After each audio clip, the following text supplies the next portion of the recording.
Muy buenos días con todos, les saluda Gianmarco Delgado y estamos hoy en Andina al Día, edición de jueves 3 de agosto. Tal como lo comentábamos ayer, el mensaje de la Presidenta de la República por 28 de julio, Dina Boluarte, dio que hablar de varios temas, entre los que se encontraban principalmente el tema de la inseguridad ciudadana y el combate contra ciertos delitos. Precisamente sobre ello vamos a pasar a conversar puntualmente de un tema bastante importante, que es la trata de personas, esta actividad ilícita que afecta en general a toda la sociedad. Para ello se encuentra con nosotros la señora Mercedes Arce. Ella es coordinadora de programa y proyectos de CHS Alternativo, a quien le agradecemos por estar con nosotros y a quien vamos a pasar también a entrevistar en estos momentos. Señora Mercedes, muchas gracias por estar con nosotros aquí en Andina al Día. Muy buenos días, muchas gracias a ustedes más bien por la invitación que nos hacen para hablar de este tema tan delicado, tan importante. En primer lugar, quisiéramos consultarle una de las situaciones más duras en el país. Correcto. En primer lugar, quisiéramos conversar con usted sobre cuántas personas han sido rescatadas de esta ilícita actividad. ¿Cuáles son los reportes que ustedes tienen o los datos que ustedes tienen, las cifras con las que cuentan, ¿no?, sobre estos hechos delictivos? Bueno, nosotros nos basamos en una información oficial que nos da el Ministerio Público desde el Observatorio de Criminalidad, que nos dice que solo en el año 2022 se han presentado 6.107 denuncias por delitos contra la dignidad humana, de las cuales el 67% corresponden al delito de trata de personas y sus agravantes. En cuanto al perfil de las víctimas, de acuerdo al Observatorio de Seguridad Ciudadana también del Ministerio del Interior, nos dice que el 85.6% son mujeres, el 43.6% tiene entre 18 a 29 años de edad, y un 35.2% son menores de edad. También nos dice que la finalidad más recurrente sigue siendo la explotación sexual y laboral, con un 77%, y el medio de captación más utilizado se determina a las falsas ofertas de trabajo, con un 69%. Lógicamente, con un progresivo aumento, ¿no?, acelerado a raíz de la pandemia, a raíz de las captaciones por medios virtuales, ¿no?, en la que principalmente los niños, las niñas y adolescentes se ven más expuestos, ¿no? Y esto también se acerca y es coherente con la que recabamos desde nuestro Centro de Atención y Orientación Legal y Psicosocial que tenemos en Capital Humano y Social Alternativo, desde donde se acompaña y atiende los delitos desde el 2006 hasta el 2023, habiendo atendido 1.793 víctimas, mayoritariamente por trata de personas con un 54% y explotación sexual con un 17%. Y de los cuales el 53% son niñas, niños o adolescentes, ¿no? Ahora, estos datos que usted nos ha comentado representan un aumento de esta actividad ilícita a comparación de años anteriores. Bueno, definitivamente por la pandemia, en un primer momento no se habló mucho, pues, no, de delincuencia, pero tal vez de cifras prepandemia, ¿no?, años 2019, 2018, ¿ha habido algún aumento de la incidencia delictiva por la trata de personas? Definitivamente, ha habido un aumento en la comisión del delito, pero lo preocupante es de que ha habido un incremento en el subregistro que hay de estos casos. No todos los casos se denuncian, es un tema muy normalizado en nuestra sociedad y que muchas veces se ve como algo muy natural, ¿no? Principalmente la trata de personas con fines de explotación laboral, ¿no es cierto?, en donde se utilizan a niños, adolescentes, para supuestamente, entre comillas, trabajos muy sencillos, pero que están siendo explotados porque están haciéndoles trabajar hasta muy altas horas o periodos muy largos en condiciones muy precarias, ¿no? Y muchas veces afectando la situación de derechos que tienen los niños, ¿no? Relacionándose mucho con el trabajo forzoso también. Cuando decimos que es una cuestión normalizada, resulta que al hacer nosotros una encuesta con el Instituto de Estadística del Perú, en general la trata de personas se percibe como un problema que requiere atención urgente, pero que no todos lo conocen. Cuando se les dice cuánto conoces respecto a esta situación de trata de personas, te dicen sí, conozco. ¿Nos puedes decir qué significa trata de personas? Entonces allí dan conceptos equivocados, y cuando se les explica qué es realmente la trata de personas, muchas de los ciudadanos se identifican y dicen en algún momento haber sido víctimas de trata de personas. Eso nos dice de que la normalización, la poca visibilización de este delito criminal, porque es una situación de crimen, ya no solamente es una afectación sencilla a la persona, sino que va relacionado también con todo lo que son las economías ilegales, ¿no? Más hoy que antes.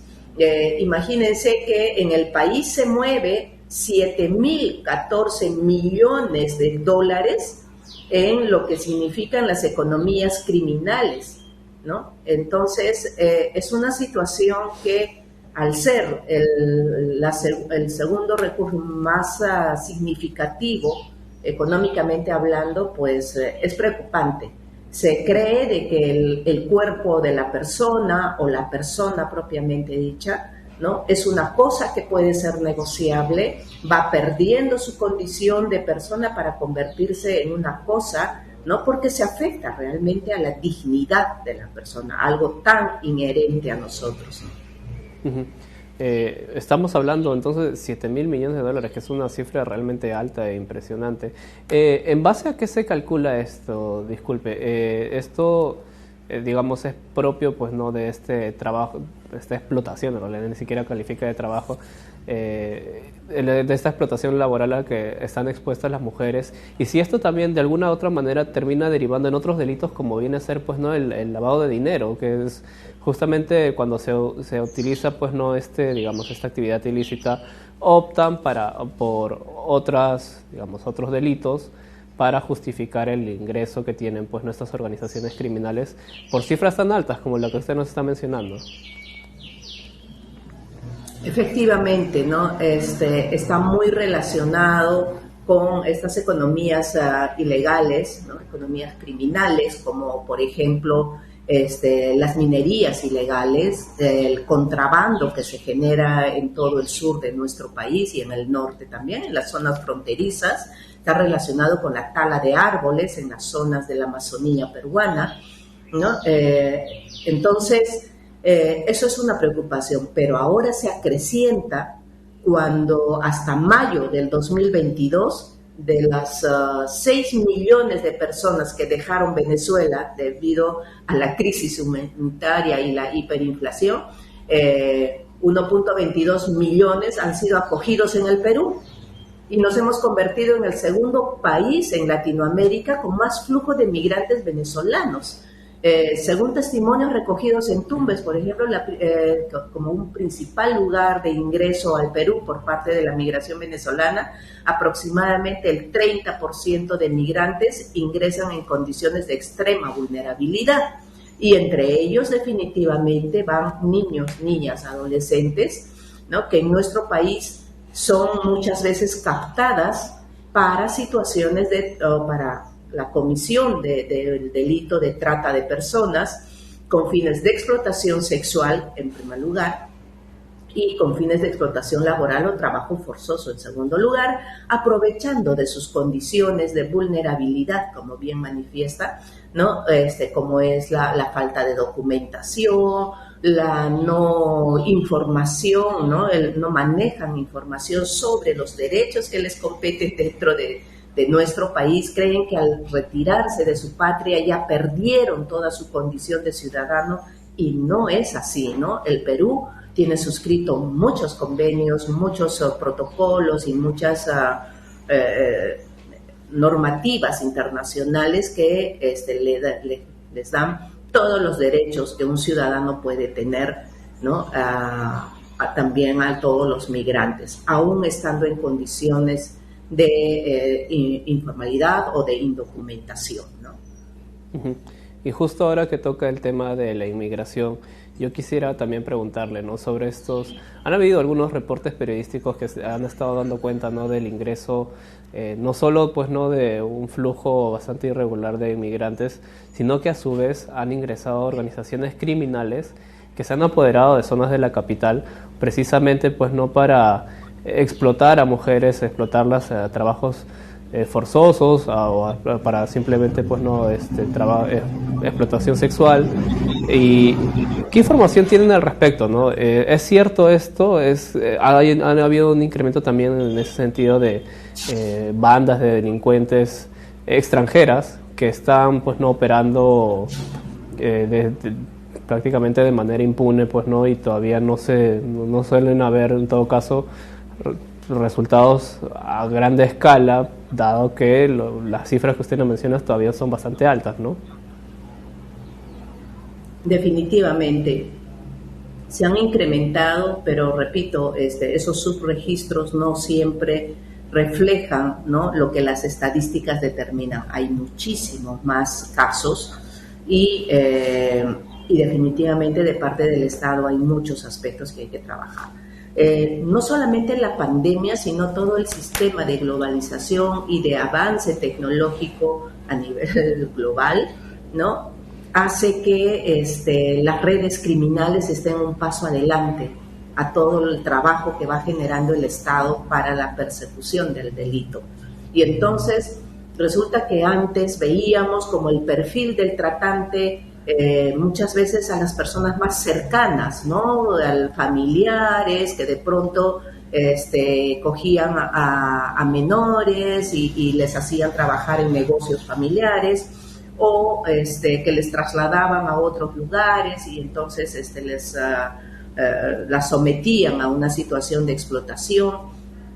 En cambio, ahora con todo este tema de la tecnología ha cambiado. Tenemos muchas páginas de Facebook, por ejemplo, que van convocando a esas falsas ofertas de trabajo o a esas falsas ofertas de bienestar sin mucho esfuerzo, ¿no? Es decir, mira, un millonario de 60 años quiere una esposa joven de 20 años para ser feliz, pero en realidad eso tiene un trasfondo, ¿no? O quieres terminar tus estudios y quieres un préstamo rápido, pues llama a tal número y de pronto están siendo captadas para el sometimiento de trata de personas con fines de explotación sexual, ¿no? O ahora también cada vez más escuchamos en las noticias de que ya no son personas los tratantes, sino que ya son redes criminales los que van haciendo todo este trabajo. Tenemos no solamente de personas nacionales, sino ya son redes entre peruanos, venezolanos, colombianos que van manejando estos movimientos de la explotación sexual o del tráfico ilícito de migrantes, ¿no? También tiene que ver con un tema bastante importante que nos dan las estadísticas, como son el tema de desaparecidos. Muchas veces nos dicen son dos cosas diferentes, la trata de personas con el tema de desaparecidos. Sin embargo, no es cierto, porque el tema de desaparecidos tiene mucho que ver, porque resulta que quienes van, por ejemplo, de las 18.862 denuncias por desaparición, 51% corresponden a menores de edad y el 41% corresponde a adolescentes mujeres de entre 12 a 17 años, que coincidentemente corresponden al perfil con mayor prevalencia frente a la trata de personas. Entonces son diferentes fenómenos que se van dando: el trabajo forzoso por un lado, el tráfico ilícito de migrantes, la situación de desaparecidos en nuestro país y todo lo que son los delitos de explotación humana, entre ellas la trata de personas, ¿no? Uh-huh. Si todo pareciera pues no estar prácticamente interconectado dentro del mundo del AMPA. Yo quisiera preguntarle, ahora que usted hacía mención, ¿no?, de estas ofertas laborales engañosas con las que se captan normalmente a estas personas, ¿cuáles son las recomendaciones que tiene que tomar en cuenta pues la población para no caer en este juego, ¿no? ¿Cuáles son, digamos, las señales de alerta que tal vez se puedan ver en redes sociales? Hay personas a las que se les dificulta, tal vez, ¿no? Porque, bueno, los mensajes simplemente parecen llamativos. Dicen, no, bueno, voy a darle clic a esto, oye, esto me suena muy interesante. ¿Qué es lo que se tiene que hacer en ese sentido, ¿no? ¿Cuáles son las sugerencias que se le puede dar a la población para evitar justamente ser víctima de la trata de personas? Definitivamente. Primero, creo que es importante identificar de que toda esta criminalidad que afecta a la dignidad humana, ¿no?, es responsabilidad de todos nosotros. En el hogar vamos a empezar con la persona, ¿no?, con esas niñas, niños, adolescentes que creen que lejos de su casa van a tener la libertad de hacer lo que quieran, y muchas veces caen en estas situaciones y deben de tener los cuidados suficientes. Preguntar siempre con quién te estás conectando, no entregar información propia, ¿no?, ni tomarse fotos. Muchas veces te dicen, no, te voy a poner en una cadena de modelaje, tómate una foto con este perfil, con aquel perfil. No crean en ese trabajo que puede ser aparentemente muy bien remunerado y con poco esfuerzo. No es cierto. A veces nos estamos exponiendo. A los padres de familia, el mensaje principal tiene que ser que deban de estar siempre en contacto con sus hijos. Muchas veces se dice, la trata de personas afecta solo a los sectores más pobres. No es cierto. Muchas jóvenes, mujeres y varones caen en esta situación de la trata porque están viendo situaciones de violencia familiar en sus casas, y entonces cuando escuchan una voz de cariño, de afecto, creen que hay una persona que es diferente a su familia y por lo tanto escapan. Los padres, la familia, debemos de proteger. Se supone que la casa tiene que ser el lugar más seguro para nuestros niños, niñas, adolescentes. No siempre es así. Tenemos muchos casos en el que los padres están involucrados en esta situación. Por lo tanto, los valores, la conciencia de que esto es un tema que afecta a la dignidad humana, las consecuencias son gravísimas, debemos de tener cuidado. A la comunidad, no ser permisibles, ¿no?, a una informalidad, a una ilegalidad, no dejar que nuestros hijos o nuestros vecinos más cercanos puedan salir del barrio porque de pronto van a viajar, ¿no?, o de las comunidades van a salir con el padrino, con la madrina, van a conocer otros lugares, cuando en realidad lo que muchas veces se está dando es la conexión con el aislamiento de estas personas para la comisión de trata de personas por ejemplo, en el entorno o en el contexto de trabajo doméstico, ¿no?, que son trasladadas por personas de confianza. Al Estado, de que debemos de estar muy vigilantes, la prevención es vital, no debemos de esperar a una situación de persecución del delito, sino que debemos de hacer la prevención. El trabajo de prevención es sustancial, advertir a nuestra población, permitir siempre el acceso a todos los programas, proyectos productivos de desarrollo económico, porque la pobreza es una de las causas estructurales, ¿no?, para que se cometan estos delitos de explotación humana. La necesidad económica muchas veces hace que te expongas a aceptar cualquier tipo de trabajo cuando de pronto se están vulnerando tus derechos más fundamentales. Al Estado, de que debe de generarse mayores presupuestos para los 42 servicios que se manejan desde la política nacional contra la trata de personas. Esos 42 servicios que tienen la responsabilidad de trabajar todo lo que es la gobernanza, la atención, la prevención, la protección, la persecución del delito.